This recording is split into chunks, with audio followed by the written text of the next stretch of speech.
est changé en vin par Jésus-Christ dans la fête de Cana, dans une fête de noces. Alléluia. Amen. La Bible montre que le vin était terminé et que Christ est venu de nouveau faire un miracle, mais il a fait ce miracle sur l'ordre de sa maman. Sa mère nourricière qui s'appelle Marie. Bien que Christ avait dit à Marie, mais mère, pourquoi est-ce que tu me tourmentes? Ce n'est pas encore mon temps. Mais Marie a dit aux apôtres, faites tout ce que Jésus va vous dire. Et Jésus leur a dit, écoutez, remplissez d'eau le vase. Et nous, on est comme ces vases-là. Quoique le monde nous avait déjà dépouillés. Vous savez, les gens qui ont bu le vin de ces vases, ils l'ont terminé. Pour eux, ces vases étaient vides. Pour eux, ces vases ne pouvaient plus encore contenir du vin. Pour eux, ces vases n'étaient plus quelque chose d'important. Qui peut me donner ces versets dans la Bible? Si vous êtes vraiment des lecteurs de la Bible. Là où Jésus a transformé l'eau en vin, cherchez dans la Bible.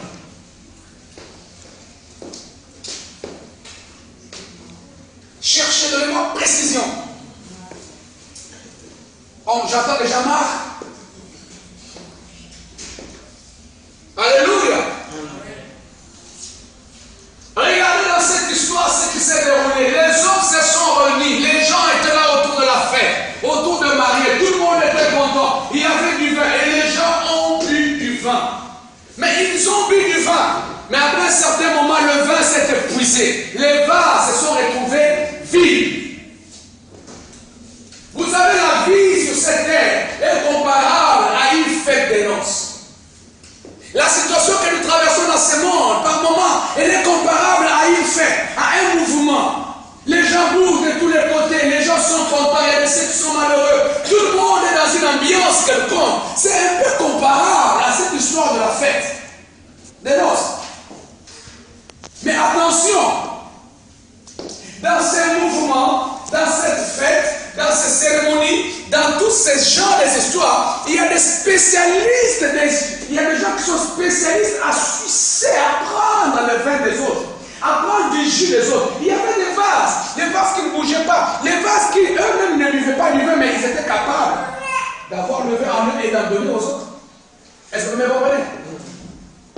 J'espère que ceux qui ont le Saint-Esprit peuvent déjà commencer à comprendre la finalité de mon message. Peuvent déjà comprendre ce que je vais dire par rapport à ce message. Je dis que dans cette fête-là, le vase était là. Mais le vase, on les a utilisés. On les a remplis du vin. On n'a pas seulement rempli, mais on a même terminé les vins qui étaient dedans. Et les vases se sont retrouvés inutiles. Vous savez, lorsque le vase n'a plus son vin dedans, ce vase est inutile. Aujourd'hui, cette société d'aujourd'hui, c'est une machine qui est en train de fabriquer des hommes et des femmes inutiles. Ça veut dire qu'à cause des mœurs qui ne cadrent plus avec la parole de Dieu, à cause des lois qui s'adoptent au niveau des parlements, qui ne s'adaptent plus avec la parole de Dieu, on est en train de forger, de former des vases inutiles. On est en train de vider le vin de vase. Et les vases sont en train de rester totalement vides, dépassés. Est-ce que vous me comprenez? Amen. Dans ce siècle présent, il y a un mouvement, je vous dis au nom de l'Éternel des armées, il y a un grand mouvement qui est mondial, qui est en train de se faire, où on est en train d'institutionnaliser le péché. Ça veut dire que le péché cesse d'être un péché individuel, mais ça devient le péché institutionnel. Retenez ceci, lorsque sur terre, le péché cesse d'être un péché entre individus et que ça devient institutionnel, sachez que la fin, elle est réellement proche. Amen. Est-ce que vous me comprenez? Parce que quand un homme pêche, le péché il est encore catégorisé, individualisé. Mais quand le péché devient institutionnel, ça veut dire que c'est comme si la terre entière s'est liguée maintenant contre Dieu. Est-ce que vous me comprenez? Et aujourd'hui, nous les voyons qu'il y a des lois qui s'adoptent. Aujourd'hui, on accepte le mariage homosexuel. Aujourd'hui, on donne les enfants à des gens qui ne méritent pas des enfants. Nous sommes en train de vivre des événements. Ça veut dire que c'est comme s'il y avait une fête, c'est comme s'il y avait un mouvement, une ambiance. Et dans cette ambiance-là, on est en train de vider le jus de vase.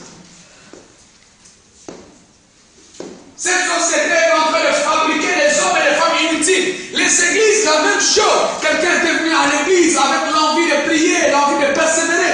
Mais l'église lui a vidé le jus de vase. Vous me comprenez?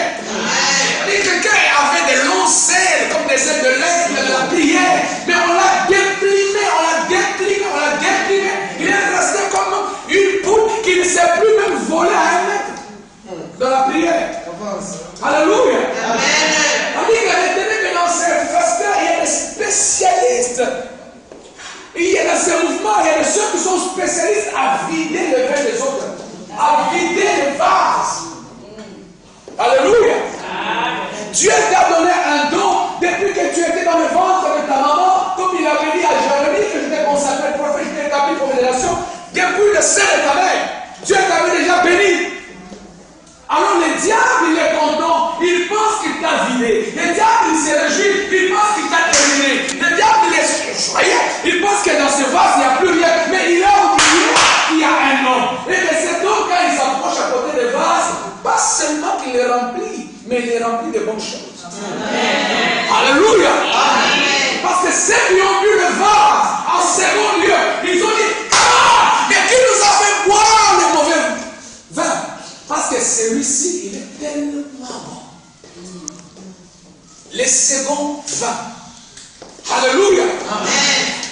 Écoutez bien, aimé, ce second vin peut représenter aussi une deuxième vie pour ta destinée. Un jour, tu as eu une vie qui a été une pourriture, où les gens, quand ils te côtoyaient, quand ils te fréquentaient, ils pouvaient dire jamais je ne peux encore marcher avec cette personne. Jamais il peut être mon ami. Jamais je peux être avec lui. Ça dit que ça, c'était l'ancien vin, un vin lourd, un vin amer, un vin qui n'était pas sucré, un vin mauvais. Mais, alléluia. Amen.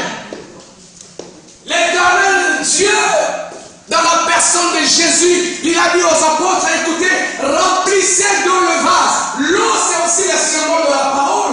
Est-ce que vous me comprenez? Lorsque tu te disposes, j'ai parlé tantôt de la disponibilité. Le vase était là. Quoi qu'ils étaient vides, mais ils étaient là. Quoi qu'ils étaient moches, mais ils étaient là. Quoi qu'ils étaient grands, mais ils étaient là. Alléluia. Ils étaient là, on les a remplis. Petit à petit de la parole. Remplissez les paroles, ma soeur. Sois patiente.